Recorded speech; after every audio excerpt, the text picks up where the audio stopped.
Recent news articles suggest that tons of retirees are actually returning to the workforce. And for many of these people, it has nothing to do with money. What could be driving this? Retirement is one of those seasons of life that we look forward to and we plan for, or we hope we plan for. So why are so many people deciding to go back to work? Let's talk about it. What's up, everyone? Welcome to the channel. My name is Michael Baker. I'm a certified financial planner, and I've been working with couples and helping them prepare and plan for retirement now for almost 2 decades.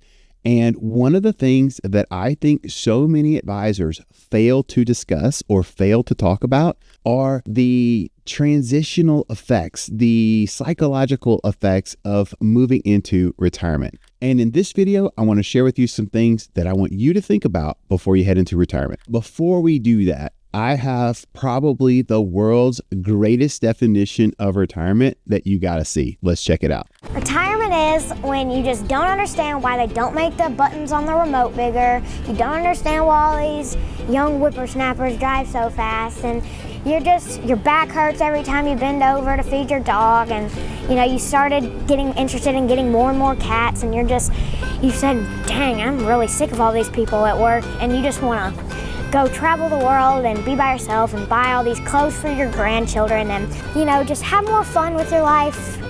You don't have to worry about all the ignorance that you used to work with, and you can just go travel the world. You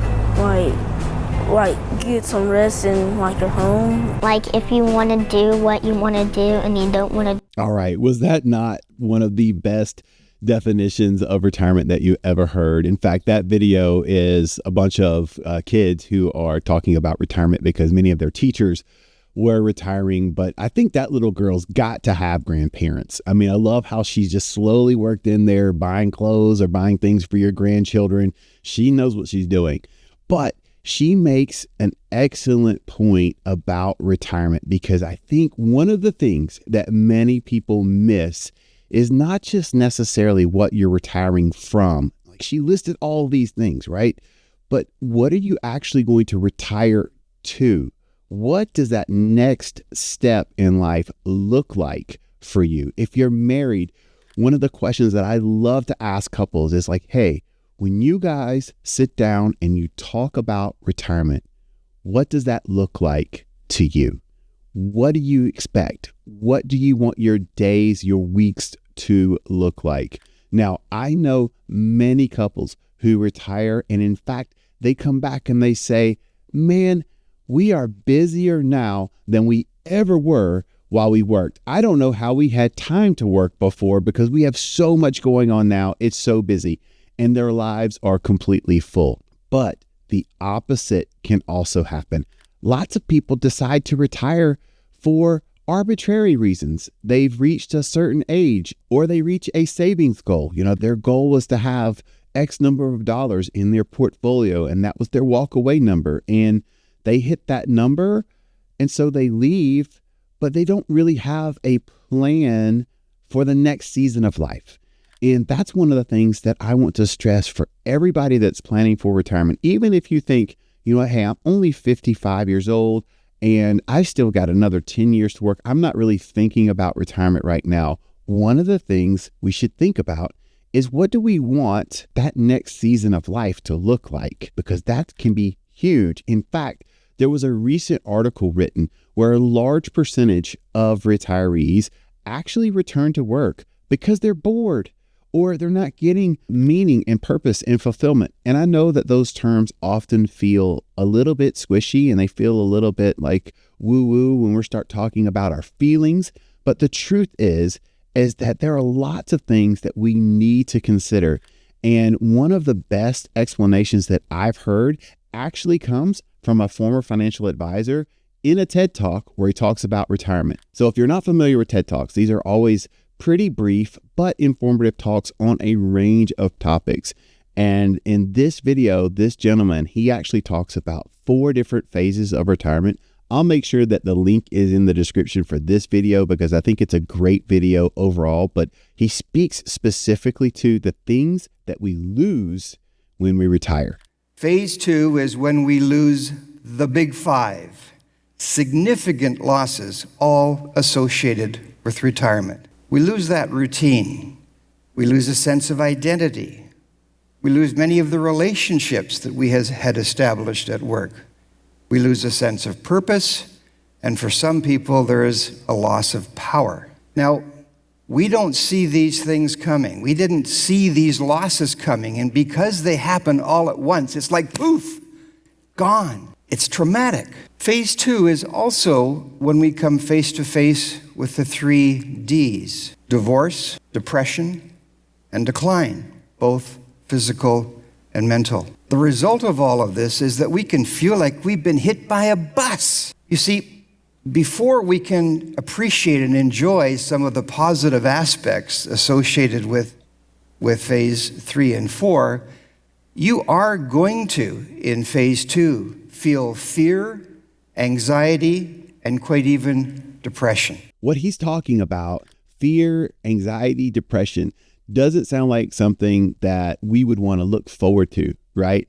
But what he's talking about is that they're very real psychological and mental aspects to retirement. And the idea is to prepare yourself and just understand that things are going to happen. It's going to be a new season of life, and there will be an adjustment period. In fact, one of the things that he talks about in that video is that the first phase is, he calls it the honeymoon phase. And I think that's so perfect, because that is what so many people, I believe, envision their retirement looking like.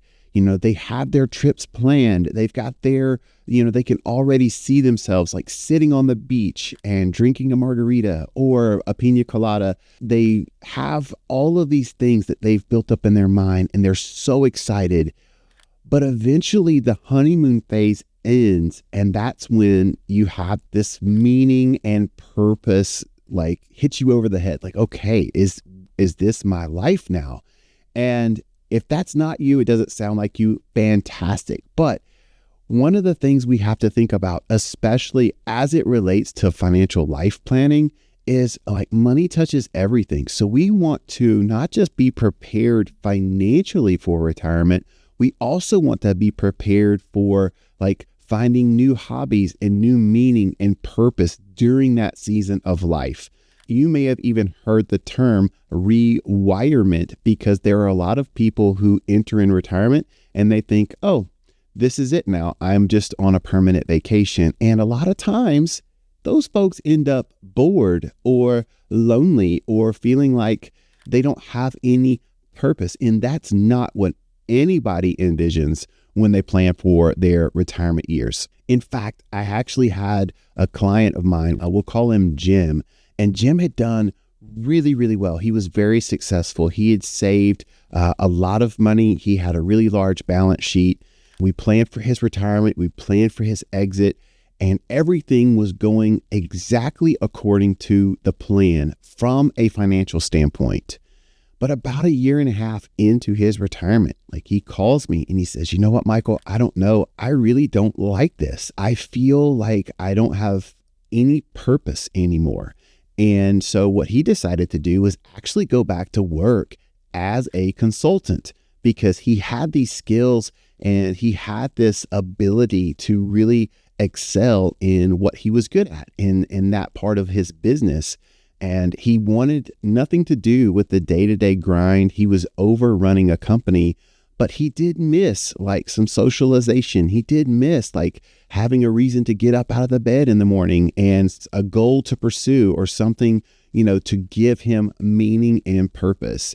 And not for nothing, Jim's wife wasn't really excited about the new version of Jim either, because before he, had some pep in his step and, just being around and not feeling like he had purpose, it created some tension between the two of them, because, he wasn't the same. And so once he found out that, I actually can go back and do some things that make me feel good about what I'm doing, give myself some purpose, give myself some meaning, and I have control, right? He didn't have to go back and work and grind full time. So that's not what he was doing, but it just gave him that extra thing to look forward to and to give him some drive and meaning. Now, if that's not you, totally fine. But the key thing from this video that I want everyone to understand is retirement is a huge life transition.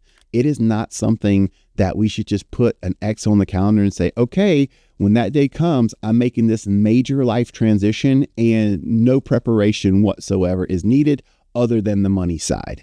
Now, listen, the money side is important. We got to have a plan. We want to have a plan to make sure how we know how we're going to do our paychecks and our income in retirement. But I want to challenge you, if you're watching this video, I want to challenge you to also think about, what do you want that next season of life to look like? What kind of spouse do you want to be? How do you want to show up for your partner or your spouse? What kind of grandparent do you want to be? You know, what are the things that you're really, really looking forward to? What's going to give you meaning and purpose for that next season of life? Thank you for watching. I hope this video makes sense. And if you like this video and you think it makes sense to be thinking more about the meaning and purpose of retirement, go ahead, give us a like, and we'll hope to see you next time.